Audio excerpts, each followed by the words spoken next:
Good afternoon, everyone. My name is Rachel Timbers, and I'm the Manager of Holistic Initiatives and Learning at the AAMC. We are so excited for you to join us today for our Anatomy of an Applicant panel discussion. During our panel today, you're going to have an opportunity to learn more about the Core Competencies workbook from Brittany Hartwell, who you'll hear from in just a little bit, and you're also going to learn about the journey of our 3 medical students, all of whom have been featured on the Anatomy of an Applicant webpage. And the 3 panelists we're going to be speaking with today are Jarrett Jackson, Michaela Jones, and Christiana Obioma.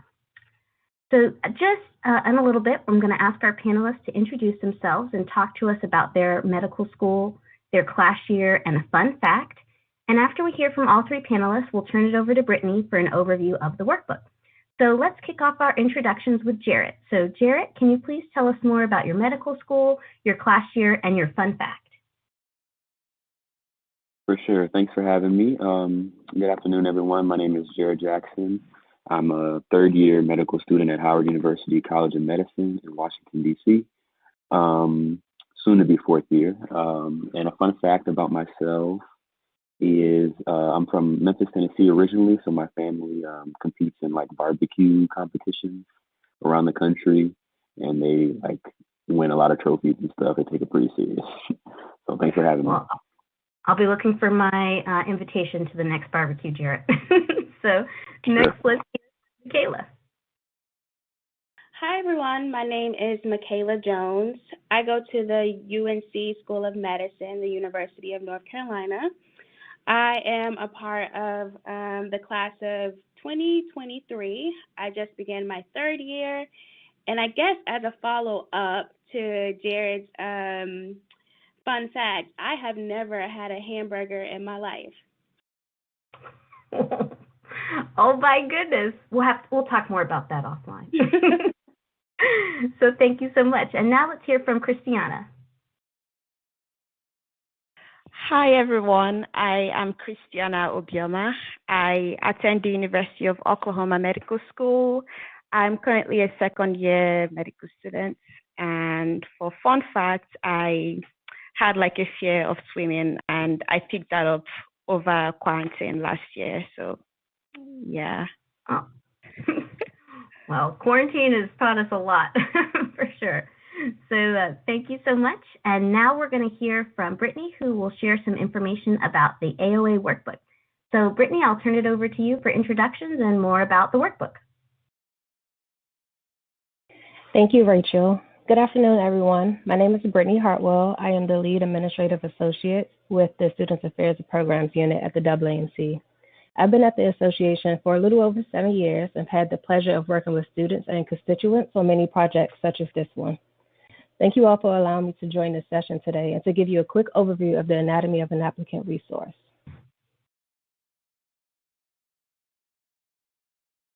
Today we will discuss the pathway to medicine.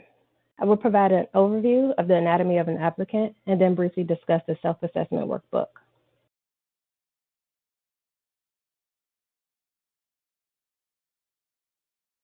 In the Anatomy of an Applicant profile, students share their own personal stories where they focus on questions like, the questions aren't appearing. So we're just going to flow with it. So where they focus on questions like, why me? Why do I want to be a physician? What experiences have shaped my future career in medicine? What in my background makes me uniquely equipped for this role? What are my talents and strengths? What population am I most excited about serving and why? Most students think that this is a typical timeline to follow during your path to medicine, which it may work for some, but not all. But in reality, there is no right or single path. Every person's path is different, and that is okay. This is why the Anatomy of an Applicant exists, so that we can share every path, so that we can show that every path is different, but the end goal remains the same. Medical schools consider more than just your grades and scores. There are 15 core competencies that demonstrate your readiness for medical school. To show how successful applicants have demonstrated these competencies in many different ways, we've interviewed real medical students, their pre-health advisors or mentors, and the admission officers who accepted them.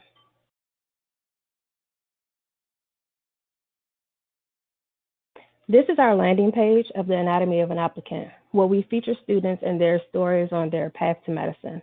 Within each profile, you can get a better sense of how everyone's path is completely different from the next. You can also find a list of core competencies for entering medical students and the self-assessment guide. When we select a student, we ask them, what's one thing you wish you knew before applying to medical school? Under each student profile is the advice or tip that they shared with us. Although each tip may not apply to each individual person, I do believe that they are very helpful and can be useful to add to your own success, such as choosing a school with missions that align with you, advice not to give up, and developing good study skills. The self-assessment guide was created in direct response to inquiries from applicants, pre-health advisors, and admission officers who asked the AAMC for help in better understanding how to demonstrate core competencies. It provides a guidance on how the core competencies could be developed and demonstrated through an applicant's experience in preparing for medical school.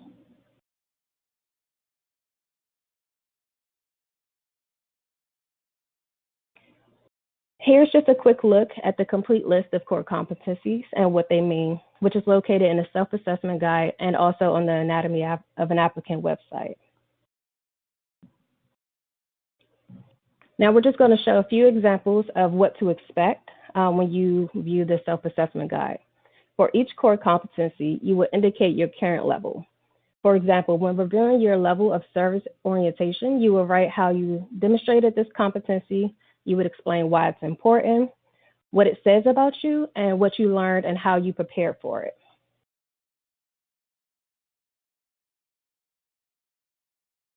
This is another quick glimpse of what to expect, but for the written communication section, where you repeat the steps and also include your next steps for how you plan to develop one of 15 of the core competencies. So basically, in a nutshell, the self-assessment guide is a guide to help you keep track of your strongest and not so strong core competency, but so that you can practice and decide what core competencies you should have or that you may want to improve on to continue building yourself for the success that you want. That's it for my portion of today's presentation. Feel free to access any questions in the chat and we'll be more than happy to assist you. When we get the questions, we'll reach out and let you know. With that being said, I will pass it back off to Rachel. Thank you, Brittany. That very informative presentation. And we hope for the folks who are listening that you'll check out that workbook if you haven't done so already. We're now going to transition to our panel discussion, and please feel free to share any questions you'd like to ask in the chat, and we will do our best to respond to those after the panel discussion. So the first question that we have for our panelists today, and I'm going to direct this one first to Christiana, is how did you select the medical schools you applied to, and what qualities or features were most important in your school selection?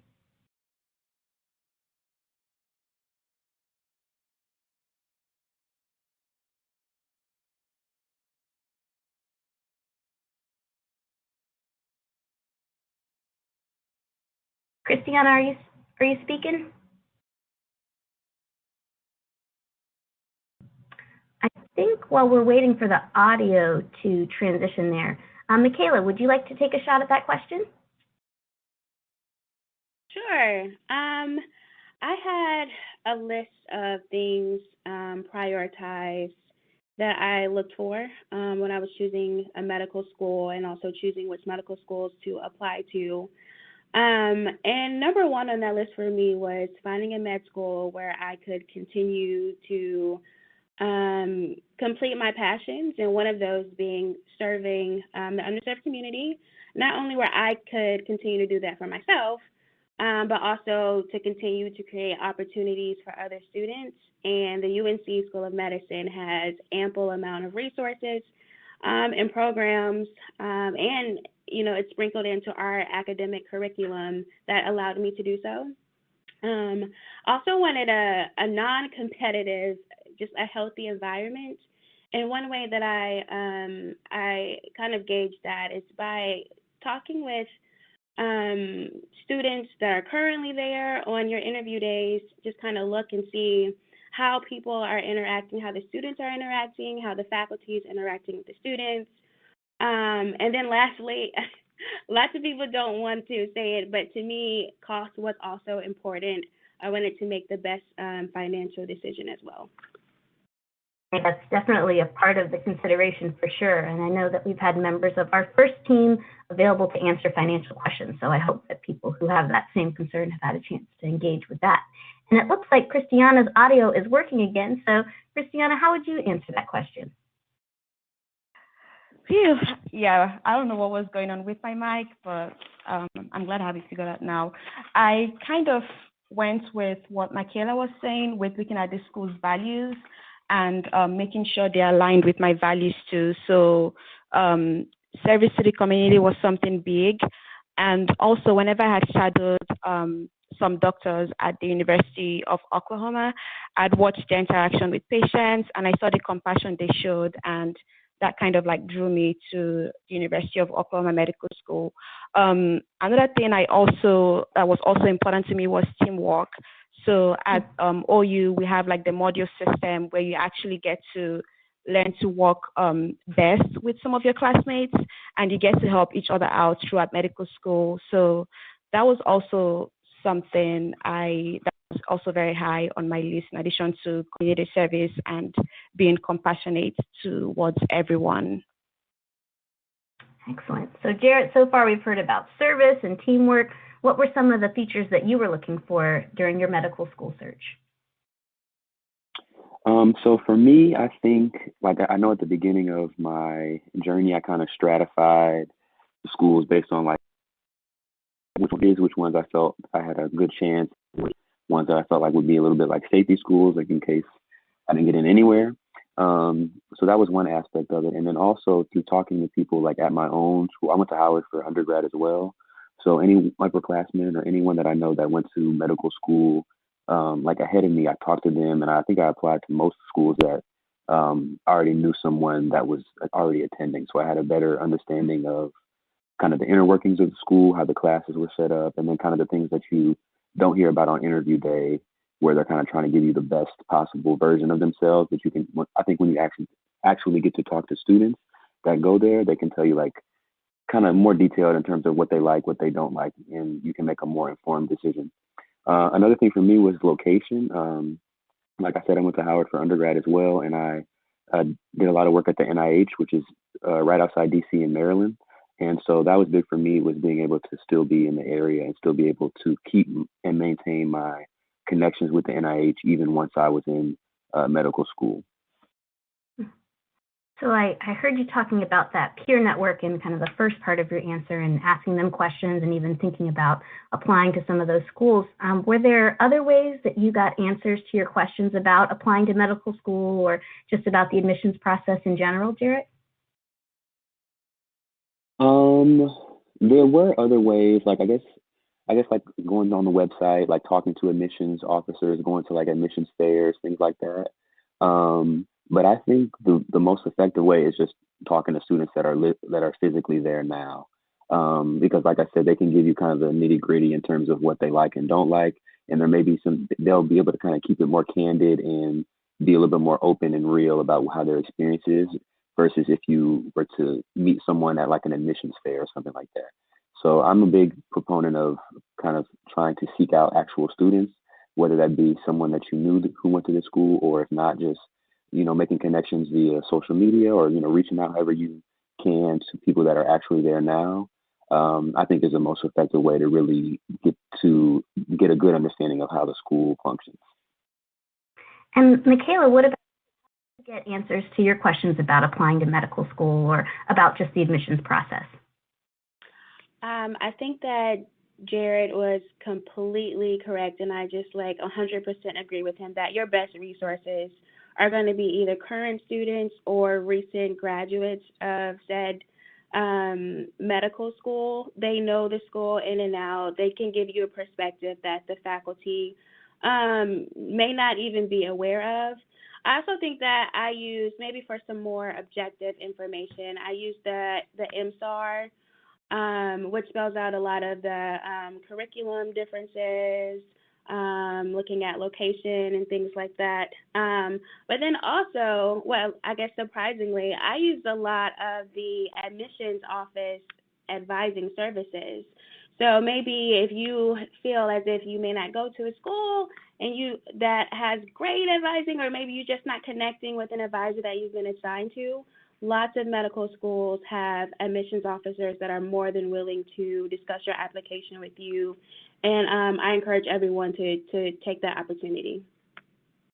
That is a really good point to highlight. And so far we've heard MSAR, we've heard talking to other students, we've heard fairs. I'm wondering, Christiana, anything that you would add to that list, or would you kind of agree with what we've heard so far? Yeah, I would agree with everything because I pretty much use the MSAR and I also talk to students. And my undergrad, University of Central Oklahoma, also had like a very good pre-med advising system. So I reached out to my pre-med advisor and she definitely helped me stay on track with like the MCAT timeline and making sure I was building the right experiences to help me with my application. Excellent. So we've heard now about a lot of different ways that you're getting information about programs. And so I'm coming back to you, Jarrett. You know, as you did all of these kind of informational interviews and you're doing research, did you find that your desired features for a medical program kind of changed throughout your search process, or did it stay pretty consistent? That's a good question. I think for the most part, it stayed pretty consistent. I think when you kind of, I think at the onset, you have like an idea of like, oh, this school may have like a big name, or there may be some things like I've heard about that I really like, and then kind of as you go through the process, you learn a little bit more. Like maybe you don't necessarily like the way that their curriculum is set up, or you don't like how their their block schedule is set up. You know, little things like that. I think I found out as I went through the process, and that kind of changed my outlook on specific places. Not to say that they were bad schools, but just like different schools have different ways of setting up their curriculum, setting up their like some schools are on like the 18 months, some schools are on the two-year clinical, 2-year like in-person classes. So things like that, I think you figure out as you go through the process, and that helps you kind of narrow down your list in terms of places that you feel like would be the best fit for you. Mm-hmm. Yeah, the more information you get, sometimes you realize, oh, I didn't even realize that was important to me until I learned about that. So that makes sense. And Christiana, what about you? How did your list of features kind of change over time? I think my list was kind of consistent up until I was done with all my applications. I will say maybe for schools I hadn't had the opportunity to visit, I was, observing on interview day how the students interacted with each other and also with the prospective medical students. So maybe after some of my interviews, I kind of knew like, okay, this is not the kind of environment I feel would help nurture me to be the physician I'm trying to be. So I think maybe after interview day, some schools had changed on my list, but in the actual application process, it was pretty consistent. Hmm. And just as a follow-up to that, I know some schools are, limiting or might not have those in-person visits to be able to kind of, when, you're talking about understanding the culture, what would your advice be to help folks kind of learn about that culture, even if it's in a virtual space? I think for the virtual space, maybe try to connect with like current medical students and talk to them or ask them questions about what they really like about their school, what they don't like. I know a question I would ask some of the interviewers was if they would recommend like this school to someone, or like if they had like a family member, they would recommend their school to that person. And then I would see how they answered it and get an idea of what the culture was like. Yeah, having those questions can be really helpful for sure. And Michaela, what about you? How did your list look as you kind of progressed along your journey? Yeah, I actually, before I applied anywhere, I had a longer list of like 10 things. And I think that list becomes a bit more important once you get accepted to multiple places. You get that second or third acceptance, and you have to figure out what's really important to me. And to me, I found that three things were very important. Number one was the support that a school could provide me as a minority student, and what do other minority students say about their institution. Two, it was what clinical opportunities does the school provide in the curriculum in the preclinical years? You know, we all want to go to med school to interact with patients, and I wanted to get a head start. So UNC was very good about having some clinical time sprinkled in the preclinical years. And then again, last was the cost. I wanted to pay as little as possible as I could for my medical education. Excellent. And I think, like you said, when you have a lot of factors, being able to really prioritize for yourself can help you filter through all of those options. So that was a really helpful list to hear, for sure. And I'm wondering, Michaela, was there a person or an experience that inspired you along your journey to apply to medical school? Someone who really helped to keep you motivated and excited, even when it was challenging? Yeah, I don't have that one person that inspired me or motivated me, not having anyone in the healthcare field, and definitely not a physician in my family or larger community. I think for me it was just like a multitude of different things of, you know, initially enjoying my science and anatomy classes, and I realized that I was much more energized and wanted to spend more time with those subjects. And then for me, it was like the birth of my nephew. I was so engrossed in just the hospital processes while that was going on. And then other maybe like mission trips and things that I've done, I just had a connection with patients, and I realized pretty quickly that it was something that I wanted to do for the rest of my life. Wow, very exciting. Jarrett, what about you? Did you have a person experience, or, you know, kind of like Michaela was saying, were there kind of multiple little things along the way that helped to keep you engaged? Yeah, I think definitely multiple little things. As a kid, like, it was the first thing that I wanted to do was be a doctor, but I think I was kind of just saying that because, like, you know, little kids say, like, oh, I want to be a firefighter or whatever. So I think that was how it started. And then, like Michaela said, I definitely enjoyed my science classes all the way through high school and undergrad. And so I just kind of kept on track. And then I think one thing that kept me motivated for sure was in undergrad. I had a really strong core group of friends who also were pre-med, who also were pre-med. And so we all kind of kept each other in check, kept each other focused.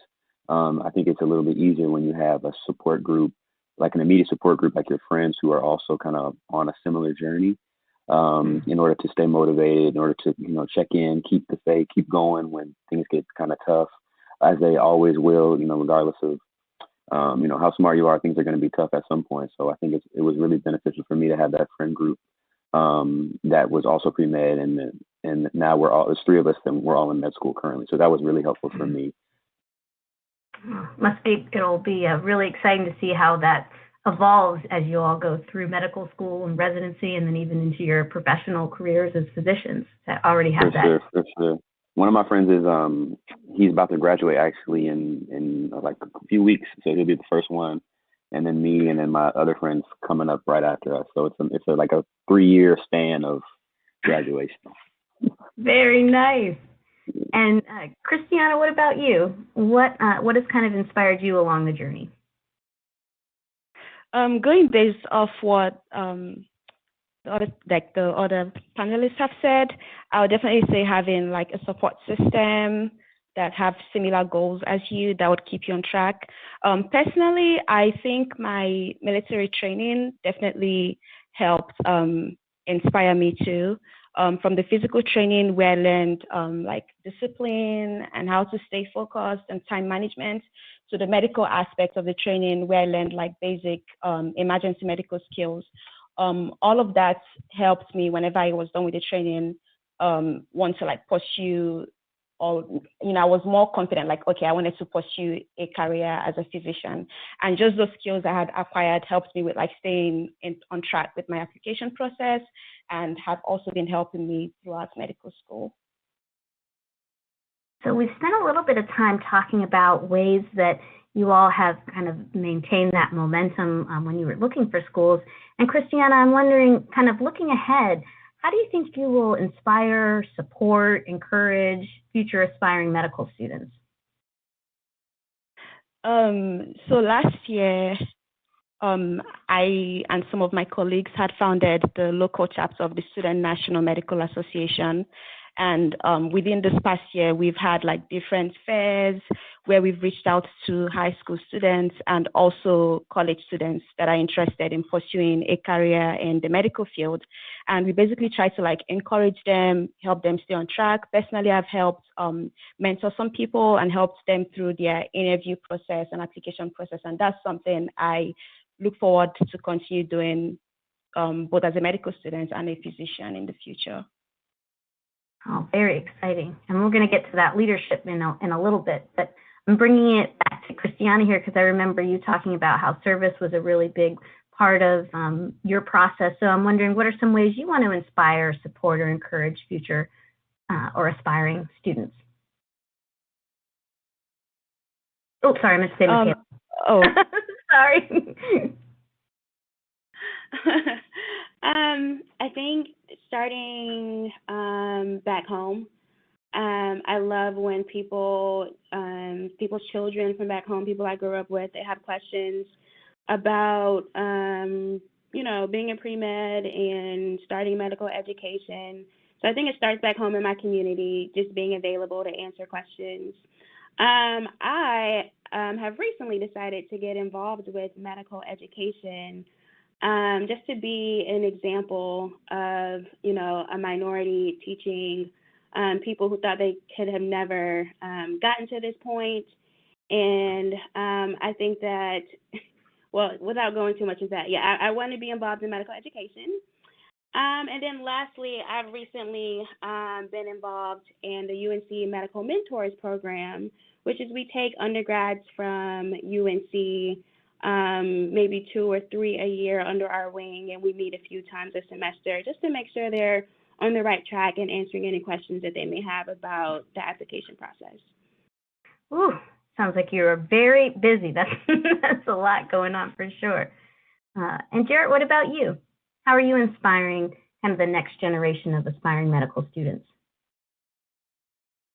Yeah, I would agree with the previous responses. I think SNMA is one thing that I'm very involved in, and that I use to give back to the community. I agree that going back home and kind of starting there can be really helpful. In addition to the place that you went to undergrad, I think kind of going back there. Like I know once I graduated and was kind of going through the process, there were a lot of students from freshmen to seniors who were asking me questions about the application process, about the MCAT, about all the different aspects of getting into medical school. And so I think kind of it was easier for me to kind of start and focus where I had just came from in terms of undergrad, and people were able to reach out to me, and I had some good relationships with my mentees there. And so that was kind of how I started. And there are people now still, I try to keep myself available for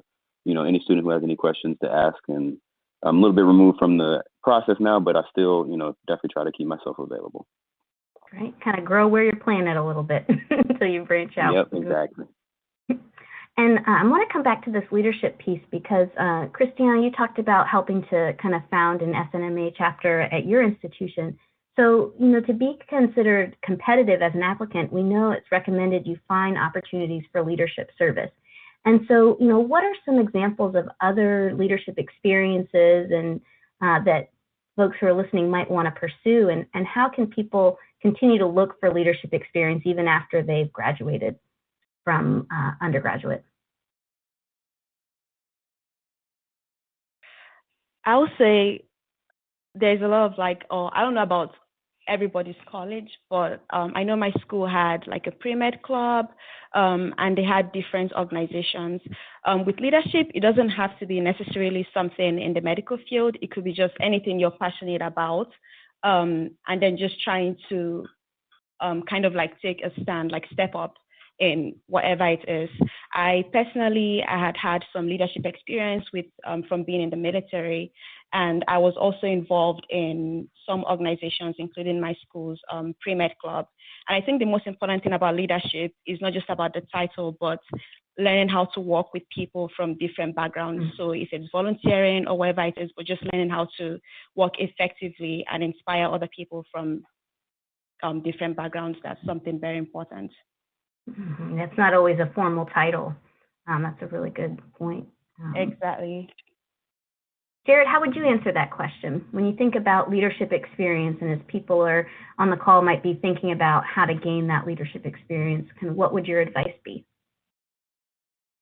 Yeah, so great question. One thing that I think is super important is that I think early on, kind of as a freshman or sophomore, even as a junior, identify organizations that you actually are passionate about and actually care about, and start to develop roles within that organization early on. It doesn't have to necessarily be some super high leadership role initially, but I think there's a lot of value in people who have been able to develop their role within an organization over a longer period of time. And I think that can end up standing out more than when people try to kind of like just pad the application with various activities that they were just a participant in.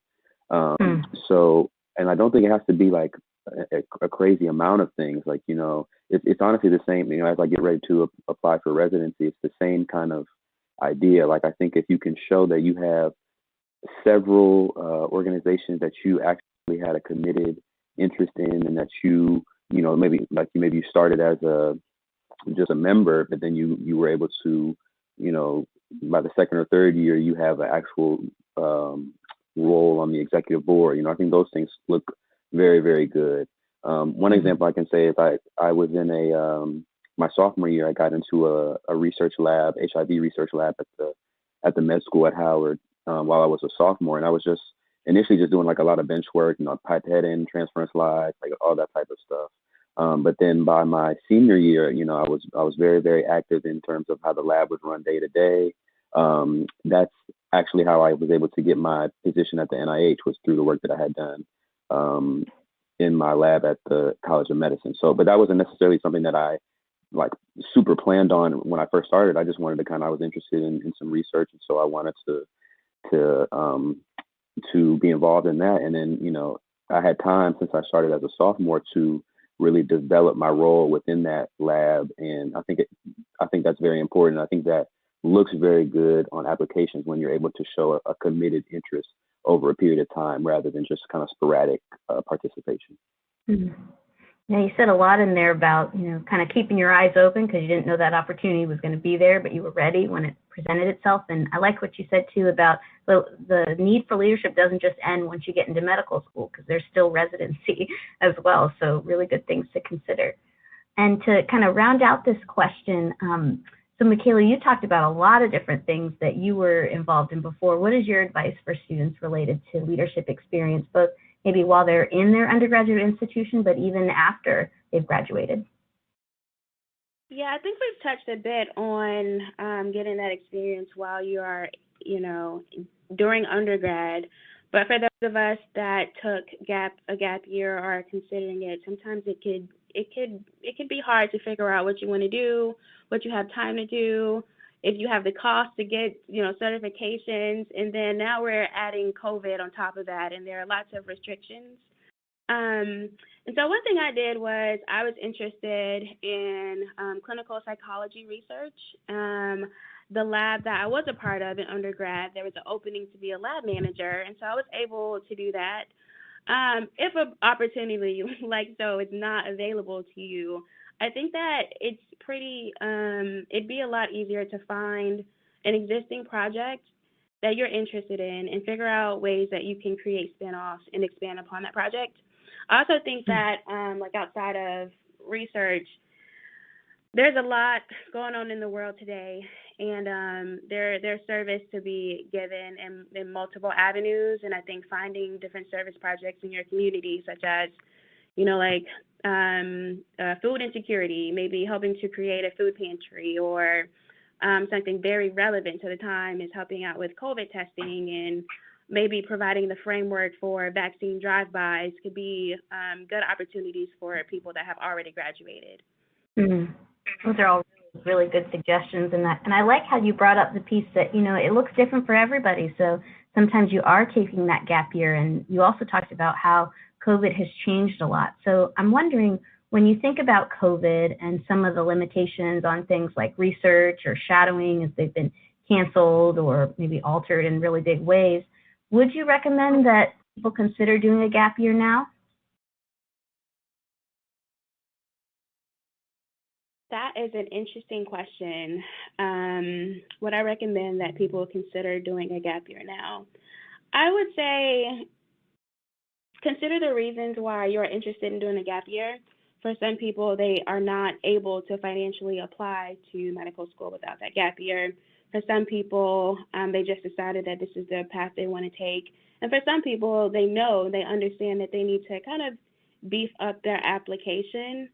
I still think that you need to consider your why for the gap year and go based off of that. I don't think that it's going to be easier during this time to find said opportunities.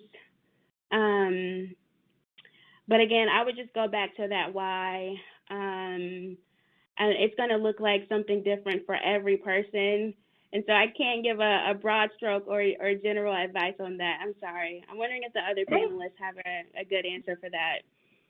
Yeah, sure. Let's check in with the other panelists. So, Jarrett, how would you answer that question? What do you think people should be thinking about when they ponder whether or not they should be doing a gap year? Yeah, great question. Well, I actually am like super pro gap year. I think even regardless, I think even if you were a great applicant at the time, I think there's still a lot to be learned and benefit from if you take a year or however many you want. For example, I initially planned on going straight through, and then I got the opportunity via the NIH to do the 1 year post-bac program. And I think it was extremely beneficial for me in terms of being able to not even necessarily, not even necessarily in terms of like academic work, but in terms of research, you know, becoming much more proficient and knowledgeable in terms of like how research is conducted day to day, how projects go from start to finish. You know, I keep bringing up residency, but like there are a lot of parallels between trying to apply to medical school and then applying to residency as well. And I'm sure you all know, but research is a really big or really important aspect of that, depending on what you want to go into. But I think it really gave me a leg up in terms of being able to have research under my belt going into medical school, being able to, you know, read different papers and kind of dissect the papers and be able to talk about them knowledgeably. And that was just specific for me. But I think outside of the research, like I had a little bit more time to breathe. I was able to kind of live on my own for a little bit, grow up a little bit. You know, all important things that I feel like I was able to kind of go into. I only took 1 year off, and I feel like that year allowed me to kind of recharge a little bit and go into medical school fully ready, fully prepared to for the challenges and the rigors of medical school. So I think personally, just my opinion, I think there's a whole lot to be gained from taking a year off.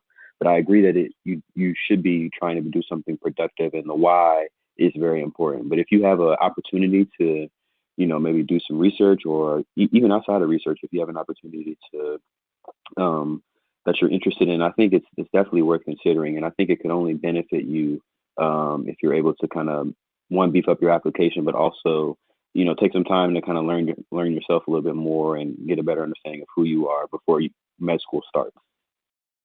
Yeah, well, you can learn a lot about yourself in a year. I think we've all learned that just coming out of 2020 for sure. So for sure. So Christiana, we've heard about, you know, research as a way to maybe, you know, use that year. We've heard about talking about understanding your why. What do you think people should think about when you decide whether or not a gap year would be a good decision for you right now? I think when trying to decide if one should take a gap year or not, I think it just depends on how prepared you are as an applicant. I personally took a gap year because I felt like I just needed more time to put in the best I could into my application. And then agreeing with what Jared had said, I think also when you're taking a gap year, make sure you're still involved with like experiences. So if it's volunteering, whatever it is you're doing, just try to make sure you're still building those experiences and just staying involved. But then if someone feels like, hey, I'm ready, I feel mature enough, I have enough experiences in application, I wouldn't like advise taking a gap year just because of maybe the pandemic. I know people that have still gotten into medical school during this period, even though they weren't able to maybe build as much experiences as they would have if we didn't have the pandemic happen. So I think it's just seeing where you are at with like preparedness and maturity. I think that you all provided a lot of great kind of considerations as people think about whether right now would be a good time to do a gap year or not. So this next question is for Jarrett.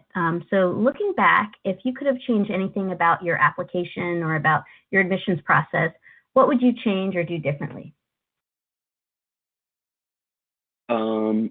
Good question. So I think this goes a little bit back into the gap year thing. Like I said, I initially planned on going straight through from undergrad, and I think that kind of I think I was rushing a little bit in order to try and get things done, in order to get my MCAT taken and get the score I want. I think it kind of put a little bit of a hurry on my timeline, more so than I needed it to be. And just for myself personally, I took the MCAT 3 times. The third time, I got the score that I really wanted the entire time, but I took it during that gap year that I talked about.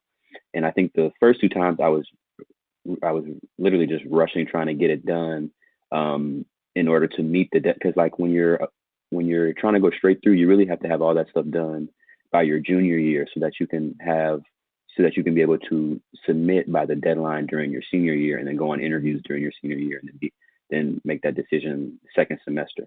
So you're really kind of working like a year in advance. And so I think that put too much of a rush on my timeline personally. And I think had I just kind of taken a step back and been like, I can take this MCAT during my year off. And then when I did that, like I got the score that I wanted and everything was fine. But I think I put like a little bit of unnecessary stress on myself initially, trying to meet all these different requirements and deadlines initially as like a junior in undergrad. So I think if I could go back, I would have just, obviously hindsight's 20/20, but I think if I could go back, I would have just only taken MCAT once in that year off, and then I would, everything would have been fine instead of wasting money on those first 2 times while I was in undergrad. I have a guess that a lot of people listening might be putting a lot of pressure on themselves. So being able to hear that you went through that and kind of came out on the other side, hopefully is helpful for some of the people who are listening. Yeah, it's a stressful time. I get it. So Michaela, what about you? Anything you would have done differently? I think I would have done just a couple of things differently. When starting off, I would begin my personal statement a little early. And what that looked like for me was I got great advice from mentors and advisors at my university from day one, freshman year. Write about your experiences in a notebook. And I did so. And so I had this maybe cockiness, confidence that, it'd be so easy for me to write this personal statement, why I want to go to med school. Like, I know my why. But then I started to draft a full essay, I think a little too close to the submission date. And I'm looking back at my notes and I'm like, a lot of this was from sophomore, junior year. I took a couple of gap years. I was a different person, and I had, more development in my goals and my values. And honestly, that my personal statement, what I would say, quote unquote, perfecting it was what hindered me from submitting as early as I would want to. And I think secondly, sometimes it's out of your hands when your letter writers get their letters of recommendations in. So I would suggest using a service similar to Interfolio, where it could, prompt your letter writers to get those in without you even having to, stay on them, where you're trying to take the MCAT and still do school and work and get your application together. So I probably would do those two things.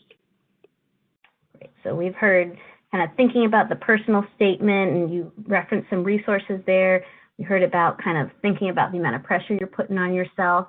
And Christiana, how would you answer that question about things you might have done differently? I would say what I would have done differently is probably starting earlier to build experiences. I didn't really start with building my clinical experiences with volunteering and shadowing until about junior year. And if I could do things differently, I probably would have started freshman year. That way I wouldn't have had as much pressure then in junior and senior year trying to build those experiences in addition to studying for the MCAT and also trying to work on my application. So I would say try to start as early as possible. Freshman year is not too early to start with within your clinical experiences, so that way you don't have as much pressure later on. But that being said, if you hadn't said earlier, you weren't sure what exactly you wanted to do in maybe freshman and sophomore year, then I would go with what Michaela and Jared had said with trying to take a gap year so you're not burned out trying to do everything at once. Good point. So far in this panel, we've talked a lot about kind of preparing to apply to medical school, but I want to transition a little bit. And Christiane, now that you're in medical school, what's been the most surprising thing to you about that?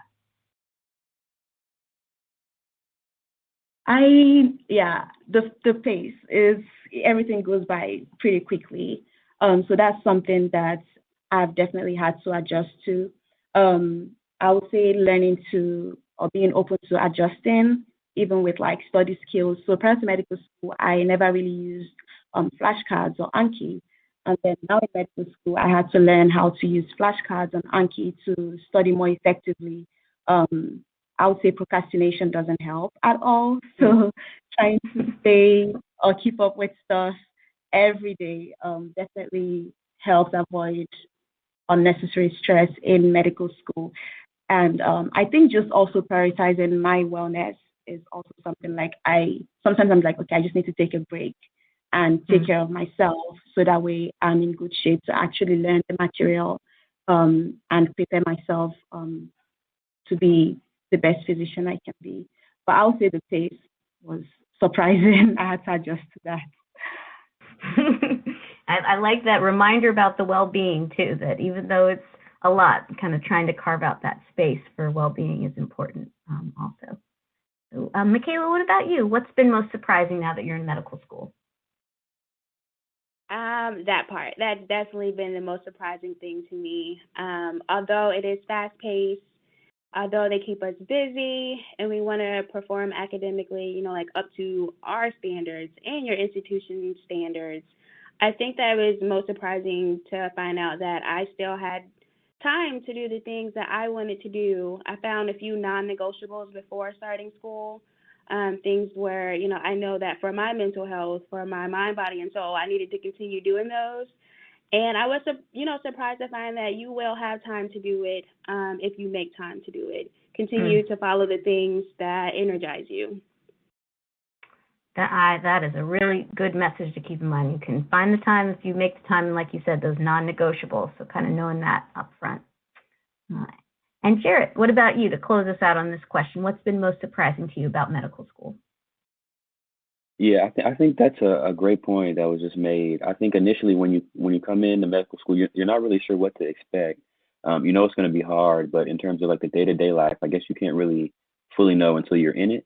And my PI at the NIH, she always would tell me that it's like trying to drink water out of a fire hydrant.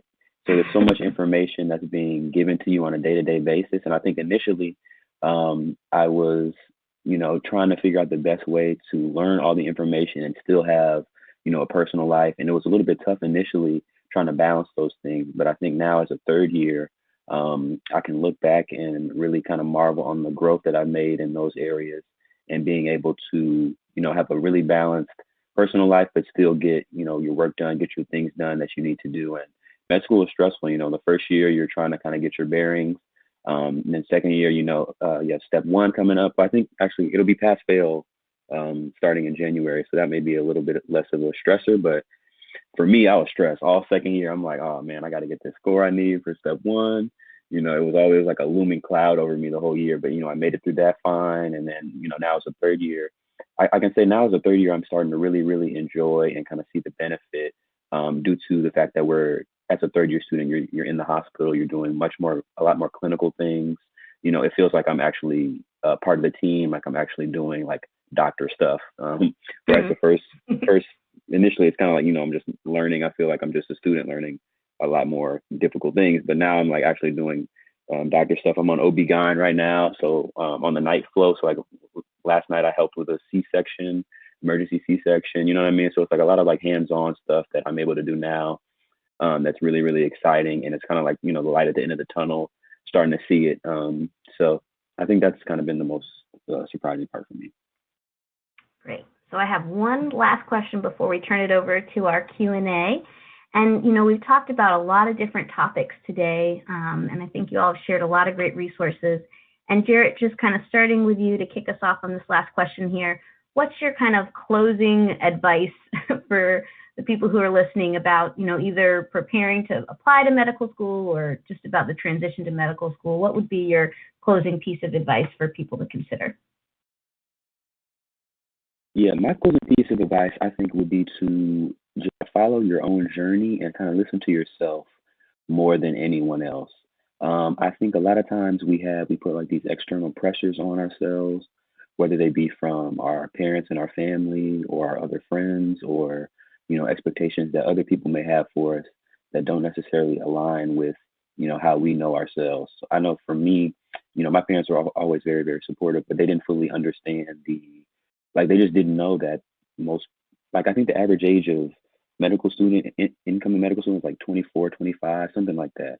And so they were just under the assumption that, you're supposed to, do your 4 years undergrad, then you go straight into med school, then, that was kind of their timeline. And then I had to, explain to them. And so that's why that was my timeline initially. And then, as I, talked about the MCAT and things like that, I realized I could actually benefit a lot from taking this year off and being able to show, that I have this well-rounded experience, things like that. And so I think being able to just listen to yourself and knowing yourself and following your own journey, not trying to do what other people are doing or emulate other people or, feeling the pressure that other people may put on you, just kind of, know yourself and know that everything that is always going to work out. There's people in my class at Howard from ages like 20 to like 33. There's some people in here with full families. My one of my classmates has 2 kids. You know what I mean? There's everybody's journey is so different that no one should feel compelled to live up to expectations that they aren't putting on themselves or that come from other people. So that would be my and it's hard in this particular field like medicine. It can be kind of competitive and cutthroat, but I would really stress to everyone to try to avoid that and try to separate yourself from that and just focus on yourself. Thank you for that. Michaela, what about you? What's your best piece of advice? Yeah, I love that reminder to follow your own journey. I also think that everyone, no matter what stage that you're in, pick your non-negotiables. Again, pick the things that give you energy, that make you happy, and schedule time, prioritize those things. And then secondly, I would say as you transition to medical school, do not buy resources until they tell you to, because a lot of times school, they're already included in your package, your financial aid package. And a lot of schools have free resources available to you. So don't go out and get a $600 diagnostic kit if you do not know that you need it yet. Thank you for trying to help to save our listeners some money today. So do not buy it until they say that you need it. Good point. And finally, Christiana, what about you? What are your kind of closing pieces of advice? I'll say try to build experiences, clinical, non-clinical, whatever it is you're passionate about, try to get involved, build the experiences, and also try to identify your reasons for wanting to pursue a career as a physician. And whenever you feel down, just go back to those reasons and encourage yourself, like, okay, this is why I'm doing this. And even if it's not, or my journey is not as smooth, I'll keep pushing and I will give up. I also say be kind to yourself. We are all unique. We have different skills, and everyone brings something unique to the table. So as Jared and Michaela had said about like comparing yourself to other people, be kind to yourself. Your path is unique. And then I would also say whenever you're applying to schools, you should keep in mind that as much as you want the schools to give you an admission, you are also looking to see if the school aligns with your values and if that's a school that would help nurture you throughout your path as a medical student. So it's not just about them picking you, but also you picking them. Very important thing to consider for sure. So those are our prepared questions. We're going to transition to some of the questions now from the audience.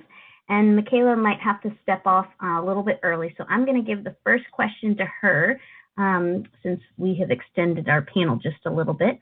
Do you have any suggestions, do you have any other suggestions for reaching out to students besides social media? Or how do you suggest we find current medical students on social media? Okay, so funny thing, I will not be able to help with the last part of that question because I do not have any social media, so I wouldn't know where to begin. But I'm more than sure maybe the other two panelists could help out with that. I think that, it's easy if you go to a university with, like an attached medical school to find ways to reach out. It's pretty easy. Just walk over. Med students, where most of us are more than willing and try to seek out people to talk to and help. I also think that if that's not an option for you, reach out to your advisor, and they would be able to set you up with past students of theirs to talk with. So I think those are a couple of easy ways to do so. Excellent. So you kind of threw it over to the other panelists as well. Any, Jarrett or Christiane, anything else you'd add to that question about social media and engaging with current medical students? I personally haven't reached out to medical students just through social media. I would say maybe going through advisors or previous graduates from college that are currently in medical school. I would also say, as a medical student, I have met some older medical students, in maybe third years or fourth years, just from being involved in different clubs on campus. So I think if you maybe try to stay involved, if your school has a pre-med club, you will be able to make connections with future medical students or current medical students.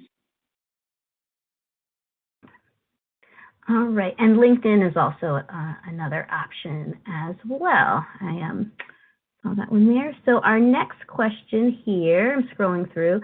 How many medical schools would you recommend applicants apply to? Anyone can feel free to take that one.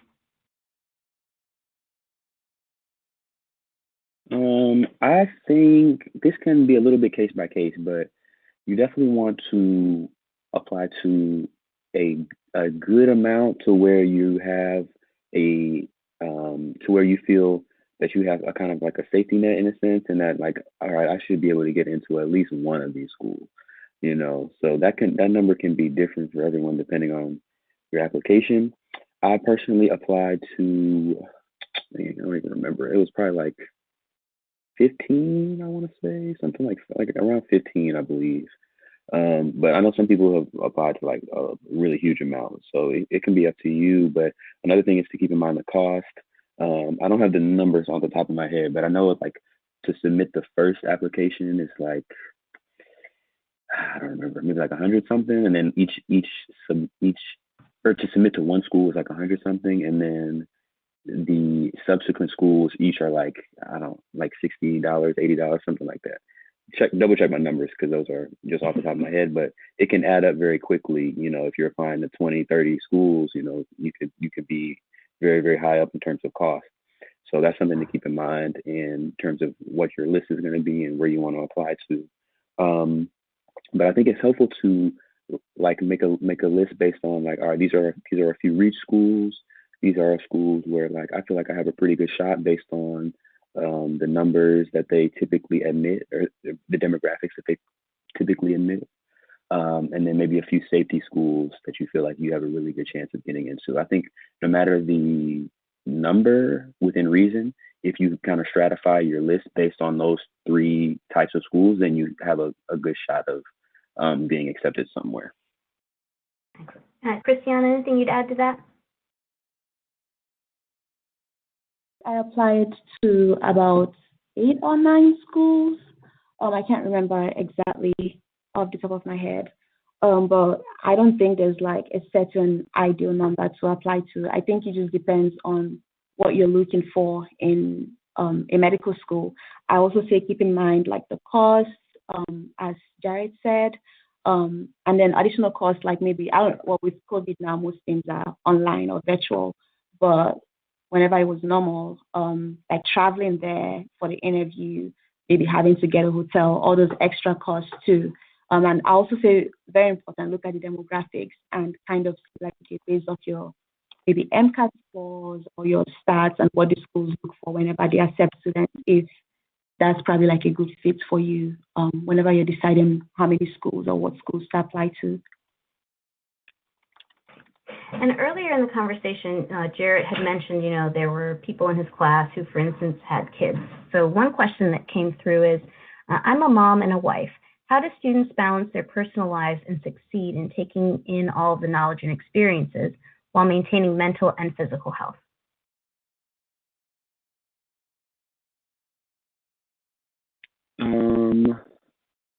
Sorry, can you say it one more time? My apologies. Sure. It says, I'm a mom and a wife. How do students balance their personal lives and succeed in taking in all the knowledge and experiences while maintaining mental and physical health? Okay, yeah, that's a good question. I can't give you the super specifics. I don't have any kids of my own, but I know that there are several, like I can think off top, at least in my class alone, there's 3 or 4 students who have at least one kid and are like married. So I know it's definitely a little bit probably harder on them, but they do a great job of, being present. And it's, I don't see whatever additional stress it may cause them. I don't necessarily see it in person when I'm with them, so they do a really good job of just being able to, show up, do what's asked of them. And then I'm sure when they go home, things, they probably have to kind of sparse out their time a little bit more diligently in terms of being like, all right, this is my study time, this is my time for the family, this is my time to, unwind. Like I think they probably have a little bit less leeway in terms of that aspect.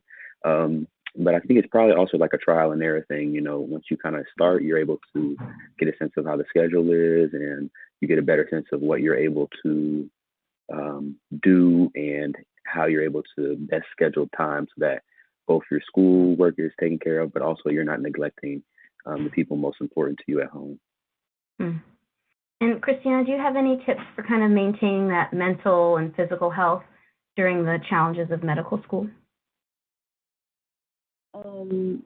I also do not have kids of my own, but I know some of my classmates do. And I think what they try to do is kind of keep like an 8 to 5 schedule, where maybe between 8 a.m. and 5 p.m. they focus more on school. And then after 5 p.m. they focus more on like spending time with their children or their spouses. So just trying to like make that schedule and try to balance it out definitely helps. In terms of wellness, just in general, I will say I don't know, it depends on what you do to keep your wellness. I know sometimes I try to like maybe take a walk or do like a light workout or something, meditating, like just, it depends on what you do, but those are sort of things I do. And I do try to take breaks. If I'm studying, I'm like, okay, I don't think I'm absorbing any more information. I'm like, okay, I'm about to stop and try to take a break. And then when I feel like I'm refreshed, I come back and continue. So just like making sure you're taking breaks so you're not burned out. If you make that a priority, you will find time for it. That's great. Our next question says, and either one of you could take this, what do you feel is the perception of older non-traditional students in medicine, either at your respective schools or within the medical community at large? In what ways has an older counterpart impacted you positively or negatively?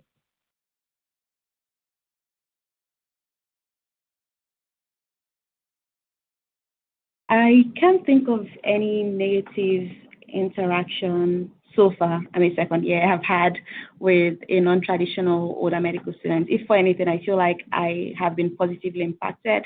So with some of the third and fourth years, and some of them that are currently residents now that graduated from my school, I think just interacting with them and seeing how they balance their family life and also medical school and being physicians inspires me a lot. Like when I look at them, I'm like, okay, this is definitely something I can do with balancing my personal life and with school. And I just feel like talking to them helps me get like more tips on maybe how to study more effectively, how to take care of my mental health. So I think if for anything, I've been positively impacted interacting with older students. Excellent. And what about you, Jared? Anything you'd add? Yeah, I would agree. I don't think there's any, I haven't experienced any negative effects. In fact, I think these students tend to have a lot more to add in terms of life experience, and they have a different and much appreciated perspective on life and medical school as opposed to the more traditional student or applicant. And I think that those differences in perspective are very, very important. You know, you don't want a medical school class filled with people who all did the same thing, took the same route. You know, I think the diversity in thought and the diversity in experience is super, super important. For example, one of my classmates, he was a pilot for a little bit, and so he still has like his pilot license, and he's taken like some of my classmates like up flying before. You know, it's just like super random stuff, but like that's so much cooler than like had he not had that experience. So that's just a random example, but there's a lot of people who have like whole career changes that they made. You know, they were doing one thing and then they were like, I don't really like this. I want to go to med school. And so they had this whole separate, unrelated career that they were involved in. And now they're in med school. So they have so much more life experience, which I think is really cool to hear about. Very cool. Our next question here is there any advice you can give to freshman pre-meds?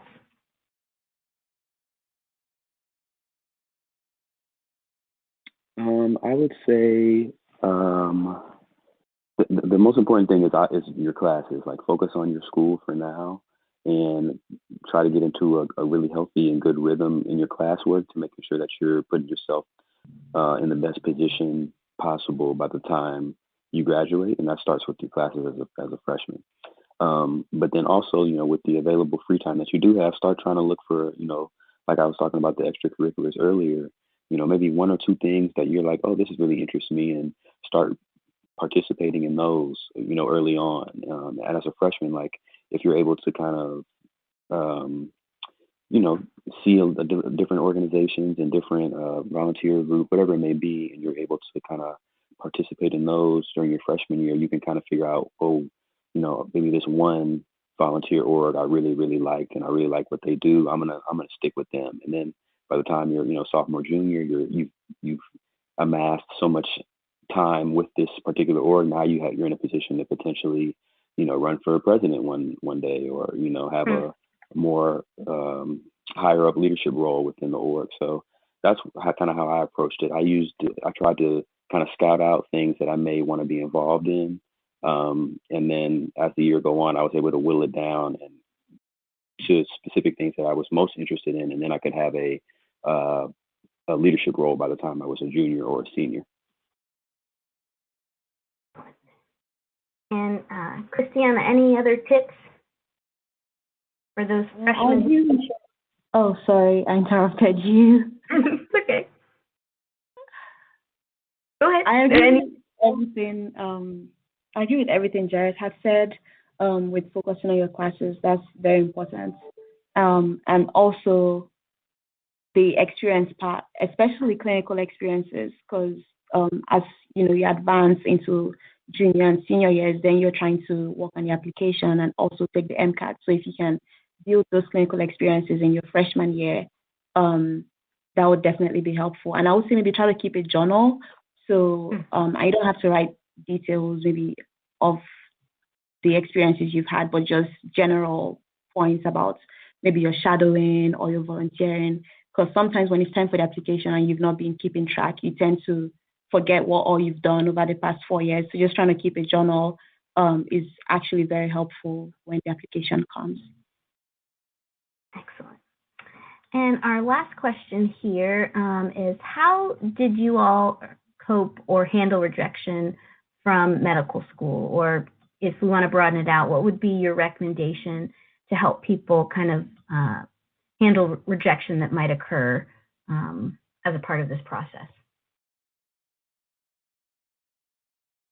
Yeah, that's a really good question. I think rejection in some sort almost seems to be inherent to this process. And so you definitely need to have like effective ways of coping with them.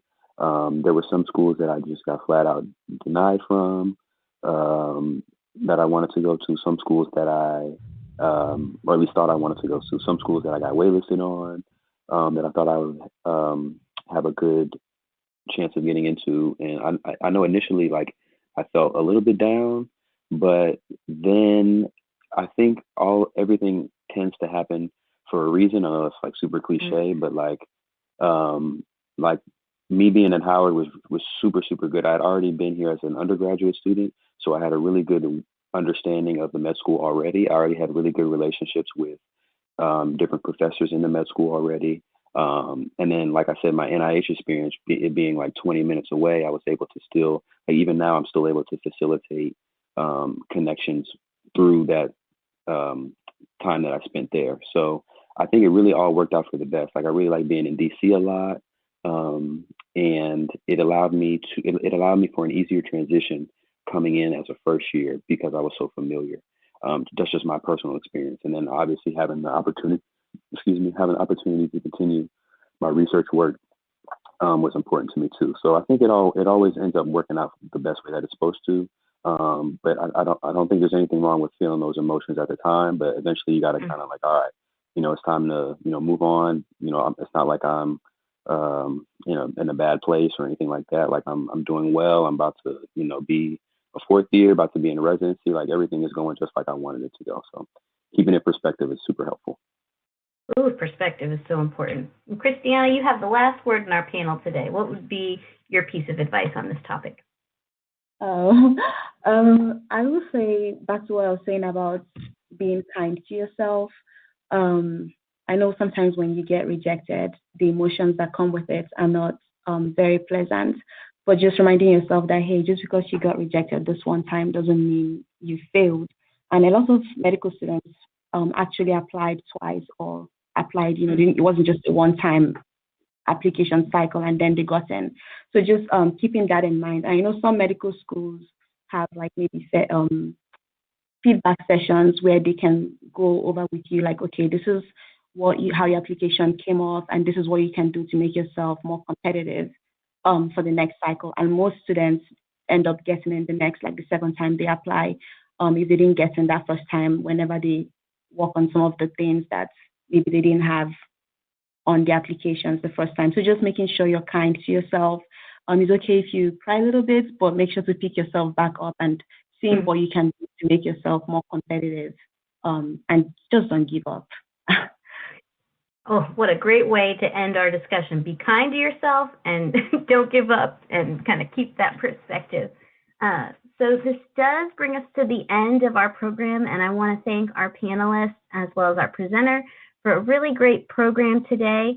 And for those of you whose questions we did not get to, our AAMC experts are in the process of trying to answer those questions so that we can kind of get you some responses. And if this panel was helpful to you, we encourage you to visit the www.amc.org/core competencies, where you can learn more about Jarrett, Michaela, Christiana, and other medical students who've gone through the journey you are embarking on. So we hope that you have a great day, and we've also left you with this resource slide here where you can find additional tools and resources that will help you along the way. Be kind to yourself. I want to end on what we just learned from Christiana, and have a great afternoon, everyone.